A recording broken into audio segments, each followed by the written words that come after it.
Hello everyone, स्वागत है आपका आपके अपने ही यूट्यूब चैनल यस इन्फी में। आज हम समझेंगे कि किस तरह से ब्रिज कंस्ट्रक्शन पे हम वर्क करते हैं।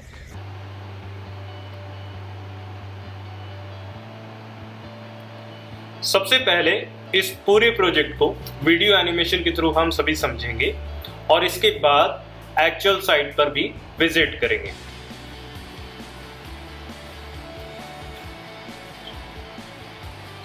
यह एक एलिवेटेड रूट का प्रोजेक्ट है जो जयपुर राजस्थान में ट्रैफिक कंट्रोल के लिए लाया जा रहा है।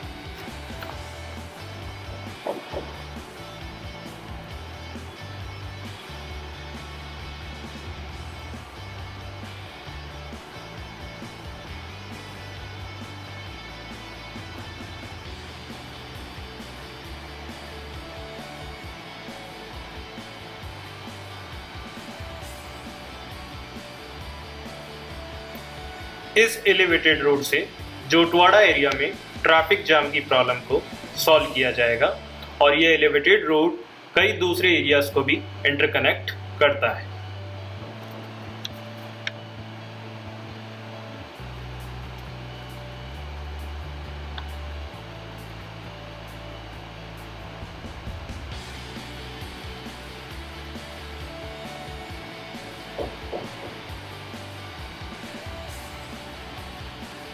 यह elevated road Jhotwara, Khatipura, Jhotwara industrial area और जयपुर को कनेक्ट करता है।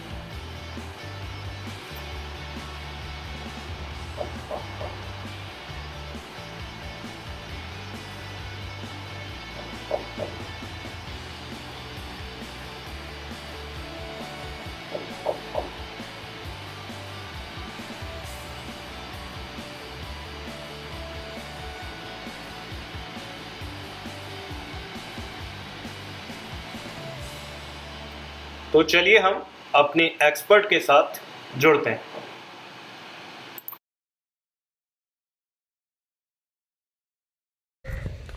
Hello friends, myself Amit Sharma and I am a civil engineer और मैं जीडी में पिछले 9 साल से जीडी में हूँ, जीडी में जॉब कर रहा हूँ। तो आज मैं आपको जो आरओबी झोटवाड़ा प्रोजेक्ट है उसके बारे में कुछ बताना चाह रहा हूँ। इसमें मैं आपको कंस्ट्रक्शन सीक्वेंस है उसके बारे में बताता हूँ कि सबसे पहले क्या होता है, धीरे धीरे स्टेप बाय स्टेप हम किस तरह से कंस्ट्रक्शन मेथडोलॉजी, कंस्ट्रक्शन सीक्वेंस में आगे बढ़ते हैं। तो अब मैं आपको ले चलता हूँ कि किस तरह से ये कंस्ट्रक्शन की सीक्वेंस है, इसको बारी बारी से कैसे कास्टिंग की जाती है। Hi everyone, myself Karan and आज हम आपको पाइल के बारे में बताएंगे। I am basically a civil engineer. आज हम आपको पूरा पाइल के बारे में बताएंगे। पाइल बोरिंग कैसे होती है, पाइल में केज कैसे लोअर होता है और इसके फंक्शन क्या होते हैं और ये कैसे कैसे पाइल का सिस्टम है। ये हमारी डिटेलिंग है पाइल की। जो हमारा यहाँ बेसिकली जो पाइल चल रही है वो 1200 mm डाया की पाइल चल रही है, 1.2 की पाइल चल रही है, ठीक है। और ये इसके कट ऑफ्स, ये इसके कट ऑफ लेवल्स हैं, पॉन्डिंग लेवल्स हैं, जिससे हमें पता लगता है कि हमें पाइल की डेप्थ कितनी करनी है। और मैक्सिमम यहाँ कट ऑफ लेवल से, जो कट ऑफ लेवल होता है जहाँ से पाइलिंग चिपिंग होती है, वो हम आपको पाइल कैप में बताएंगे। जो कट ऑफ लेवल से पॉन्डिंग लेवल है वो है आपका 25.075 मीटर। बेसिकली ये जो लेवल शीट है इसी से डिसाइड होता है कि आपकी पाइल की डेप्थ क्या है, ठीक है। ये आपका बेसिकली लेआउट है पाइल्स का, सेंटर टू सेंटर कितना है और पाइल कैसे, लोकेशन पाइल की कैसे है।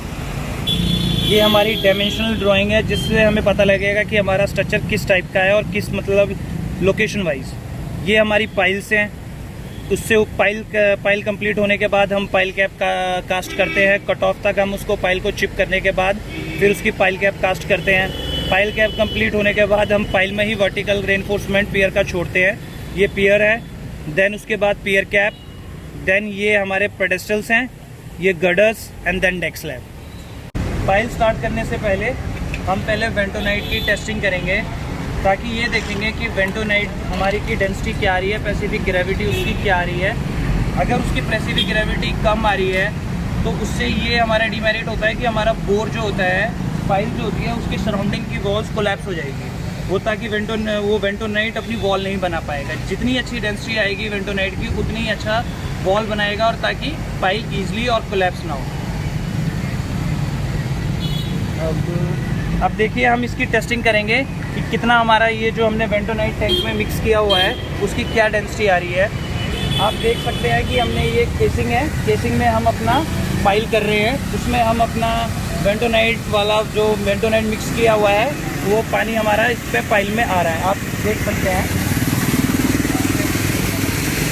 अब ये जो बेंटोनाइट हमारा टैंक में आ रही है, ये केसिंग में आ रहा है, पाइल में आ रहा है, इसकी हम एक बार टेस्टिंग करेंगे कि इसकी स्पेसिफिक ग्रेविटी क्या आ रही है। ये हाइड्रोमीटर है जिससे बेंटोनाइट की टेस्टिंग होती है।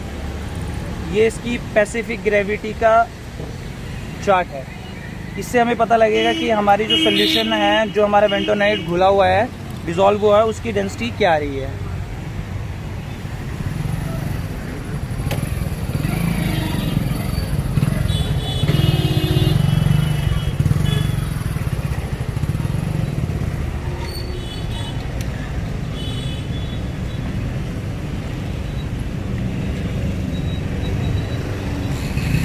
वन 1.07 हमारी डेंसिटी आ रही है।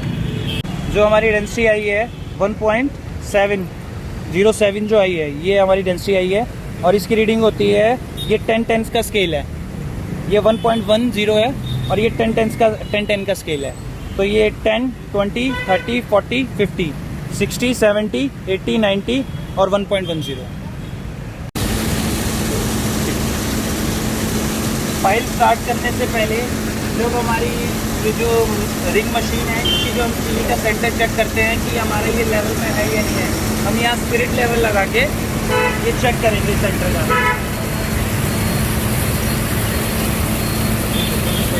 अभी ये देखिए, ये स्पिरिट लेवल है, इससे हम चेक करेंगे कि हमारा ये वर्टिकल है या नहीं है।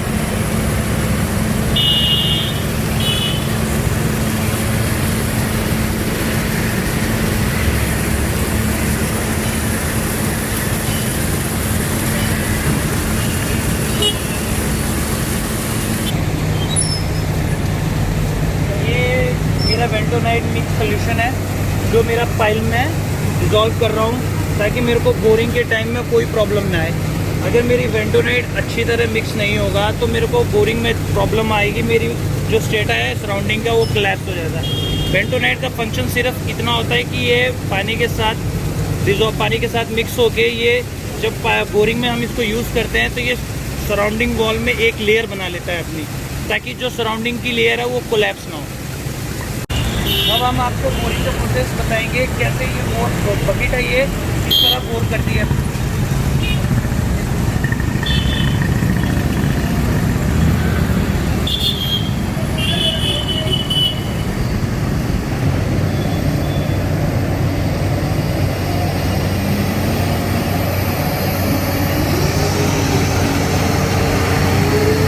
आप ये देख सकते हैं, ये बकेट, ये हमारी मशीन की कीली है और इसका मैक्सिमम 12, इसका वेट 12 टन का है और मैक्सिमम कैपेसिटी 30 टन की है। आप प्रोसीजर देख लीजिए।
ये हमारी रेनफोर्समेंट डिटेल है पाइल के बारे में।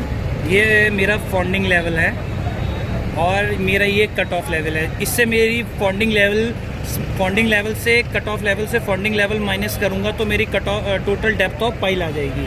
जैसे यहाँ पे मेरे 25 मीटर का दे रखी है कट ऑफ से एंड 75 mm मेरा पाइल हेड है। ये मेरी डिटेलिंग है, कैसे मैंने रेनफोर्समेंट प्लेसिंग करना है, ये सब इसमें ड्राइंग में आपको गिवन है। ये मेरा main bar mark 1 25 mm dia, this one. ये 25 mm का डाया है एंड 16 नंबर ऑफ बार्स है। 1 2 3 4, ये पूरा सर्कुलर में 16 बार्स है। And then bar mark 2 10 dia and 150 spacing. ये स्पाइरल है, this one. Centre to centre इसकी स्पेसिंग 150 की है।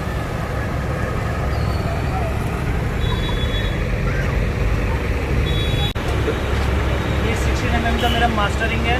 एंड मास्टरिंग इसलिए यूज़ किया जाता है ताकि ये जो मेरा वर्टिकल रेनफोर्समेंट है ये एक स्पेसिंग पे रहता है, ठीक।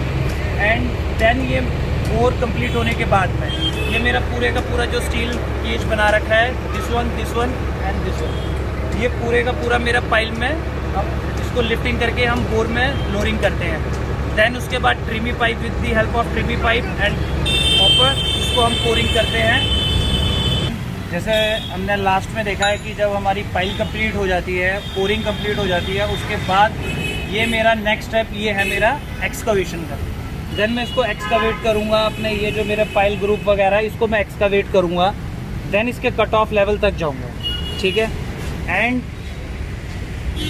And this one is my senior project manager and having a more than experience 35 years in construction line, just like in construction line, dam, bridges, ROBs and well sinking cutting gauge. देखिए, आपको अभी हमारे unit में वहाँ दिखाया था pile करते हुए। पाइल करने के बाद ये अवस्था आ जाती है जब 6 पाइल कंप्लीट हो जाती है तो इसको एक्सक्वेशन करते हैं। ये एक्सक्वेशन हमारे site incharge mister Lav Kesari यहाँ ये देखते हैं, उनको जो है ये यहाँ की जिम्मेदारी है कि उन्होंने इसको पहले एक्सक्वेशन कराया। एक्सक्वेशन करने के बाद हमारी चिपिंग बाहर से आई है, अब एक चिपिंग कर रही है। चिपिंग होने के बाद जो है फिर अभी आप इसको नीचे सूहे लगाते हैं, क्रैक करते हैं। ये 6 पाइल क्रैक हो करके ग्राउंड लेवल से ऊपर का ये पूरा का पूरा निकल जाएगा। निकालने के बाद इसको जो है सेकेंड अवस्था में आपको हम दिखाएंगे कि निकाली हुई बगल में हमारी पिट लगी हुई है। निकालने के बाद वो कैसा दिखाई देता है अभी आपको दिखाई दे जाएगा। तो फुल साइज के पत्थर इतनी है, पूरी निकलती है। अभी आपने देखा उस गड्ढे में कंप्रेसर मशीन लगा करके और वो शिपिंग कर रहे थे। शिपिंग करने के बाद हम उसके नीचे में गुल्ले लगाते हैं। गुल्ले लगाने के बाद देखिए इस अवस्था में हो जाता है, ऊपर का पूरा जो है शेप निकल जाता है, नीचे यूँ हो जाता है क्रैक होने के बाद। अब इसको ड्रेस करने के बाद जो है ये हमारा 6 पाइल ग्रुप का ये सरफेस तैयार हो गया। कट ऑफ लेवल सबकी आ गई, सब कुछ हो गया। अब इसको रेनफोर्समेंट को सीधा करके इसमें पीसीसी कर देते हैं। पीसीसी करने के बाद जो है फिर इस पर जो है आपकी हमारी जो रेनफोर्समेंट होती है उसका जाल बनाते हैं। आपने पीछे उस वाले में देखे 53 में जाल बना हुआ है। तो प्रक्रिया पहले चिपिंग का, चिपिंग के बाद ये अवस्था। अभी आपको लास्ट तीसरा स्टेज दिखाएंगे जहाँ पर सरिया बधा हुआ पड़ा है। इस तरफ पाइल टाइप का एक स्ट्रक्चर पूरा होता है। देखिए अभी आपको जो मैंने दिखाया कि वहाँ पीसीसी हो जाने के बाद, एक पीसीसी होने के बाद ऐसी अवस्था में इसको मैं रेनफोर्स में डालता हूँ। हमारी कंपनी टाटा का ही केवल प्रोडक्ट की स्टील जो है सबसे अच्छी होती है, हम उसको यूज़ करते हैं। और आपको बताएं कि कट एंड बेंड एक कंप्यूटर मशीन से एकदम बेंड होके आता है। जितनी एंगल की डिग्री होती है उतना बना हुआ था। एक टेक्निकली आप जाल देखिए, जैसे लगता है कि इतना बढ़िया बांधा गया है कि बर्फी के खाने की तरफ सारे स्क्वायर बराबर है। प्रॉपर स्पेसिंग, प्रॉपर बाइंडिंग, ये हमने आप लोगों ने और जगह देखे होंगे। ये MS वायर से बनता है, लेकिन यहाँ GI वायर लगाते हैं। GI वायर से बांधी जाती है। आप ये देखिए चेयर इतने अच्छे लगे हुए हैं, इस पर आदमी चल रहे हैं, जरा सा मूवमेंट नहीं है। ये जब पूरा रेनफोर्समेंट कंप्लीट हो जाएगा फिर इसका शटरिंग लगाएंगे। अभी एक जैसे शटरिंग का एक प्लेट दिखाई दे रहा है। शटरिंग लगाने के बाद फिर इसका सेंटर निकालते हैं। सेंटर निकाल करके इस पर वर्टिकल बार खड़ा करते हैं जैसे उसमें खड़ा हुआ है। इसके बाद जो है पाइल कैप के बाद इस तरफ पियर साफ्ट आपका स्टेज वाइज हो जाता है। पियर साफ्ट होने के बाद देखिए वहाँ पर लास्ट में पियर कैप है। पियर करने कैप के बाद पेडिस्टल डालने के बाद हम यार्ड से मंगाए हुए गाइडर को 3 गाइडर देख रहे हैं ऊपर रखी हुई है वहाँ सामने, हाँ उस 3 गाइडर लॉन्च करते हैं। और इसके बाद स्लैब, ये पूरी प्रक्रिया डेक स्लैब की पूरी होती है। जिस तरह अपन का पाइल कैप कास्ट हो जाता है, देन उसके बाद अपना नेक्स्ट स्टेप आता है पियर का। दिस वन आप इसको देख सकते हैं, ये जो पियर है, this one is a pier, and ये जो पियर कास्ट हो रहा है ये सेगमेंट में हो रहा है, इन द सेंस कि लिफ्ट वाइज कास्ट कर रहे हैं, क्योंकि फुली कास्ट नहीं हो पा रहा है क्योंकि इसकी हाइट ज़्यादा है, एंड देन द बीच में शेयर रेनफोर्समेंट वगैरह है वो काफ़ी डेंस है। तो उस टाइम अगर रेनफोर्स ज़्यादा डेंस होता है तो कंक्रीटिंग के टाइम में प्रॉब्लम होती है, तो देन वो लिफ्ट वाइज होता है। इस वन पियर जो पूरा कास्ट हो चुका है, then after completing pier up to top level, then pier cap casted. Pier cap complete होने के बाद then pedestal and bearing, then PSC girder, then deck slab. आप थोड़ा सा PSC गर्डर के बारे में, ये प्लेसिंग है थोड़ा, आप इसको ईजिली देख सकते हैं और समझ सकते हैं। देख सकते हैं आप किस तरह हमने इसको पेडेस्टल के ऊपर रेस्ट किया है, एंड जो भी है ये PSC गर्डर है, इन गर्डरों में अंदर ही स्लीव कास्ट है। देन जो बेरिंग है, ये लॉन्चिंग के टाइम अपन बेरिंग इसमें स्क्रू टाइट करके लगाते हैं, देन उसमें पॉकेट हमने पेडेस्टल कास्टिंग में पॉकेट छोड़ देते हैं। पॉकेट छोड़ने के बाद हम इसको जब लॉन्च करते हैं तो अब इसको साउल करते हैं, 90 देखते हैं, हॉरिजॉन्टल वगैरह देख के अपन इसको पॉकेट पे ग्राउट करते हैं। पॉकेट में ग्राउट होने के बाद ये देख सकते हैं इस तरह हमारे वो cross girder and cross girder है जो तीनों को एक बांध के रखता है, वो cross girder. This one is intermediate cross girder, and after completing cross girder and intermediate cross girder, then staging of deck slab. This one is the staging of deck slab, shuttering and brackets. This one is cantilever, and this is inner, and this is cantilever. अभी हम जो देख रहे हैं ये horizontal structure है और इसको बोलते हैं PSC गटर। PSC का मतलब होता है प्री स्ट्रेस्ड कंक्रीट गटर। तो PSC गटर का बेसिकली जो डेफिनेशन है वो ये है कि इसमें जो आप डक्ट देख रहे हो, तीन तरह के डक्ट देख रहे हो, इन डक्ट में हमें पहले इसकी कास्टिंग होगी, कंक्रीट की कास्टिंग होगी, और फिर जो एनकेसिंग हो रखी है इसके अंदर हम स्ट्रेंड्स डालेंगे और उसको बाद में टेंशन करेंगे। तो post tensioning of duct strands, and ये जो है ये एनकेसिंग है, इसको बोलते हैं शीटिंग डक्ट। इसको यहाँ इस पर डाल दिया जाता है कंक्रीट होने से पहले। इसके बाद कंक्रीट होती है, उस कंक्रीट खत्म होने के बाद इसमें हम स्ट्रेंड्स डालते हैं और स्ट्रेंड्स को जैक की मदद से स्ट्रेस किया जाता है। तो this method is post tensioning concrete and post tensioning of strands. तो इसका सबसे बड़ा बेनिफिट जो है PSC गर्डर का वो ये है, इस प्रोसीजर में हमारा जो गर्डर है इसका जो the whole section will be in compression, इसमें टेंशन कहीं जनरेट ही नहीं होगा। तो ये सबसे बड़ा बेनिफिट जो है इसका यही है। इसकी लेंथ जो है वो 24 मीटर की है, हमारा जो स्पैन है जनरली 24 मीटर का है, और इसकी जो हाइट है वो है 1460 1.46 मीटर। इसमें आप रिइंफोर्समेंट भी देख रहे हो, ऊपर वाला जो रिइंफोर्समेंट है, ये बीच वाला जो आप देख रहे हो ये शियर स्टीरप्स है, ये जो देख रहे हो साइड में ये शियर कनेक्टर है। इसी तरह से इसमें टॉर्शन कनेक्टर भी होते हैं। लेकिन ये जो रिइंफोर्समेंट है इससे जो रिइंफोर्समेंट का मेन पार्ट जो है वो स्ट्रेंड्स है। यहाँ पे 19 स्ट्रेंड्स डाले जाते हैं, तो 12 स्ट्रेंड डाले जाते हैं, और ये साइट कंडीशन से डिज़ाइनर के डिज़ाइन पॉइंट ऑफ व्यू से बदलते रहते हैं। पोल्स 1 2 3 इस तरह से भी हो सकते हैं, 1 2 3 इस तरह से भी हो सकते हैं। It is up to the designer, वो कैसे इसको डिज़ाइन करता है। ओके, तो this is the post tensioning prestress post tensioning method. और आप जो चीज़ देख रहे होगे इसके अंदर ये है फ्यूचर प्री स्ट्रेसिंग के लिए हमने प्रोविजन दिया हुआ है। इसमें भी आप डक्ट देख सकते हो, ये इधर भी है और उधर भी है, दोनों तरफ है, एंड बोथ साइड। इस तरह से 4 हमारे पास 6 एक्चुअली, बीच में भी 2 हैं। इससे इन फ्यूचर अगर आपको जरूरत पड़े तो आप इसकी पोस्ट टेंशनिंग कर सकते हो, प्री स्ट्रेसिंग पोस्ट टेंशनिंग बाद में भी कर सकते हो। 40 साल बाद 50 साल बाद अगर आपको लगता है, जब आप बेयरिंग चेंज कर रहे हो, आपको लगता है कि मेरे को स्ट्रेसिंग की और ज़रूरत है, तो you can apply more stress on this element. तो this is all about the pre stress girder, PSC girder. अभी हम ये जो एक इसका क्लोज व्यू ले रहे हैं, इसमें आप स्ट्रेंड्स देख सकते हैं। स्ट्रेंड्स एक्चुअली होता क्या है, हाई स्ट्रेंथ स्टील होता है। ये भी ये 7 प्लाई का एक मेंबर है। इसमें देख रहे हो आप ऐसे छोटे छोटे गोले जो है 7 हैं, तो 7 प्लाई मिला के एक स्ट्रेंड बनता है। इस तरह से ऊपर वाले डक्ट में हमारे पास 19 है और नीचे वाले दोनों में 12 स्ट्रेंड्स हैं। इनको एक एंड से जैक की मदद से टेंशन फोर्स लगाया जाता है, टेंशनिंग की जाती है। ये इसकी पोस्ट टेंशनिंग की कुछ एक्सेसरीज है, ये बेयरिंग प्लेट है, इसी तरह से जैक भी लगता है, जैक के अंदर भी एक प्लेट होती है और यहाँ पे उसको इसकी पोस्ट टेंशनिंग की जाती है। अब आप जो देख रहे हो, this is the final getup of this waiter. Stressing हो चुकी है, स्ट्रेंथ को काट दिया गया है, जो एक्स्ट्रा लार्ज जो स्ट्रेंथ उनको काट दिया गया है। इसके बाद इसके अंदर ग्राउटिंग की गई है। स्ट्रेंथ और कंक्रीट के बीच में जो गैप हो जाता है उसको फिल किया जाता है एक सर्टेन प्रेशर पे। IS कोड में जो निर्धारित प्रेशर है उस प्रेशर पे इसकी ग्राउटिंग की जाती है। ग्राउटिंग करने के बाद इसकी कैप को बंद कर दिया जाता है। तो फाइनली ये गटर जो है अब लॉन्चिंग की तैयारी में, ये फाइनल इसका आप देख सकते हो, ये पूरा ग्राउटिंग हो चुका है। Stressing phenomena is completed. ये जो आप देख रहे हो इनको बोलते हैं आरी वॉल पैनल्स। तो एक्चुअली जब आप ब्रिज की अप्रोच देखोगे तो अप्रोच में आप देखोगे कि जैसे ही अबटमेंट पियर ख़त्म होता है उसके बाद एक डिसेंडिंग और असेंडिंग जो भी होता है एक रैंप आपको दिखेगा, उसमें आपको साइड में हमेशा इस तरह के पैनल दिखेंगे।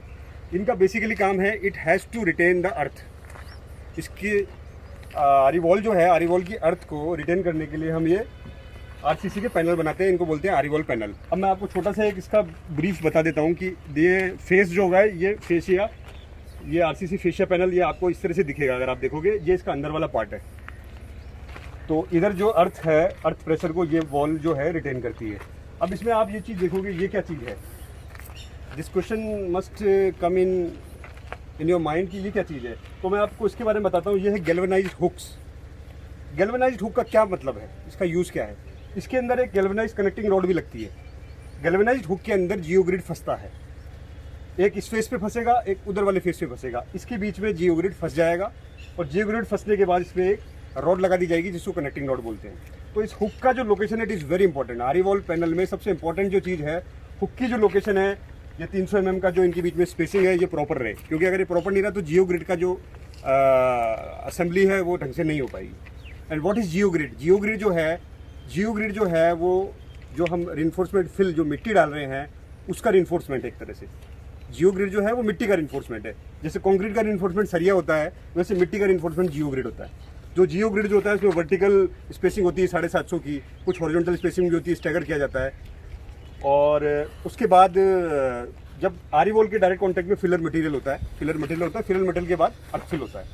तो अर्थफिल के दोनों तरफ फिलर मटेरियल और फिलर मटेरियल के दोनों तरफ आपको आरी वॉल पैनल दिखेंगे। अंदर आपको कुछ नहीं दिखेगा जब आप बाहर से देखेंगे। मैं आपको अंदर का एक क्रॉस सेक्शन बता रहा हूँ, उसके अंदर होता क्या है। एक्चुअली अंदर जो मिट्टी होती है उसके भी सर्टेन क्राइटेरिया होते हैं। कोइजन लेस होती है, फाई जो होता है greater than equal to 30 degree होता है। There are so many things technical, उसके भी कुछ पैरामीटर्स हैं which you have to follow, कि उसका टेस्टिंग होता है, सारी चीज़ होती है। और ये जो गैल्वेनाइज्ड हुक दिख ही रहे हो आप, तो गैल्वेनाइज्ड हुक में कनेक्टिंग रॉड वो भी गैल्वेनाइज्ड ही होती है। उसको फंसाने के बाद जियोग्रिड इससे इस हुक में फंस जाता है। उसके बाद इसके मिट्टी डाली जाती है, कॉम्पैक्शन किया जाता है, ये सारी चीज़ें होती है। इसका जो साइज़ है, एक्चुअली इसका सबसे बड़ा जो क्राइटेरिया है, सबसे इंपॉर्टेंट जो चीज़ है इसकी, वो IRC में स्पेसिफाइड है, ये 180 mm से कम नहीं होगा। It should be at least 180 mm। तो ये जो चीज़ आप देख रहे हो ये 180 mm है। सारे जितने भी हमारे पैनल्स हैं उस सब में 180 mm है। दूसरी चीज़ जो है, ये जो डिज़ाइन है, ये तो it is up to the designer, it is up to the consultant, उसको कैसे बनाना है। कई लोग अपना डिपार्टमेंट का लोगो भी यहाँ लगाते हैं, तो उसको थोड़ा एस्थेटिक व्यू देने के लिए। ये रीइंफोर्समेंट है, इसका 8 mm के सरिये हैं, ये इसका केज है। और ये मैं आपको एक और चीज़ दिखा देता हूँ, ये इसका मोल्ड है। इस मोल्ड में अलग अलग साइज़ के मोल्ड हैं इसमें, क्योंकि आरी वॉल पैनल भी अलग अलग साइज़ के हैं। इसको हमने इस तरह से कैटेगराइज किया है, P type, Q type, R type, S type, half bottom, half full size. इस तरह से हमारे पास 7 कैटेगरी के आरी वॉल पैनल है। तो ये इसका मोल्ड है। इसको पहले इसके नीचे ऑयल लगाया जाता है, ऑयल लगाने के बाद रिइंफोर्समेंट प्लेसिंग होती है, उसके बाद कंक्रीट की जाती है। तो इस तरह से ही हमने इस तरह से इसका ये सारा। और वो क्यूरिंग टैंक मैं आपको दिखा देता हूँ। एटलीस्ट 7 दिन की क्यूरिंग तो इसमें करनी बहुत ज़रूरी होती है, वैसे तो 28 डेज़ की होती है।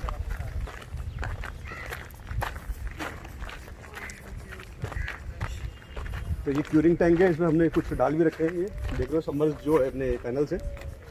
इसका जब ये टाइम पूरा, क्यूरिंग का टाइम जब पूरा हो जाता है तो हम इसको लिफ्ट करते हैं। जब क्यूरिंग टाइम इसका पूरा हो जाता है तो हम इसको लिफ्ट करते हैं और इसकी स्टैकिंग कर लेते हैं इस तरह से।